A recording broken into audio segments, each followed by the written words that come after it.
இப்போது புதிய அறிமுகம் ஆச்சி ஹோட்டல் சாம்பார் 50 கிராம் ரூபாய் 20 மட்டுமே. ராணுவ சட்டத்தை அறிவித்து பதற்றத்தை அதிகரித்ததற்காக மிகவும் வருந்துவதாக தென்கொரிய அதிபர் யூன் சுக்யோல் மன்னிப்பு கோரியுள்ளார். வடகொரிய ஆதரவாளர்கள் மற்றும் நாடாளுமன்றத்தை முடக்க நினைக்கும் எதிர்க்கட்சிகளின் முயற்சியை தடுக்க அவசர ராணுவ நிலைச்சட்டம் கொண்டுவரப்படுவதாக தென்கொரிய அதிபர் அறிவித்தார்.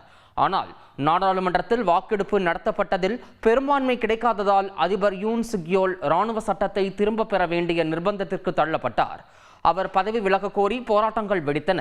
இந்த சூழலில்தான் யூன் சுக்யோல் மன்னிப்பு கோரியுள்ளார். பொதுமக்களுக்கு கவலையையும் சிரமத்தையும் ஏற்படுத்தியதை ஒப்புக்கொண்ட அவர் அதற்காக ஆழ்ந்த மன்னிப்பு கேட்டுக்கொள்வதாக தெரிவித்தார். தனது பதவிக்காலம் மற்றும் நாட்டை நிலைப்படுத்துவது தொடர்பான முடிவை தனது கட்சியிடமே விட்டுவிடுவதாக தெரிவித்த அவர் மீண்டும் ராணுவ சட்டம் அமல்படுத்தப்படாது என உறுதியளித்தார். இப்போது புதிய அறிமுகம் ஆச்சி ஹோட்டல் சாம்பார் 50 கிராம் ரூபாய் 20 மட்டுமே.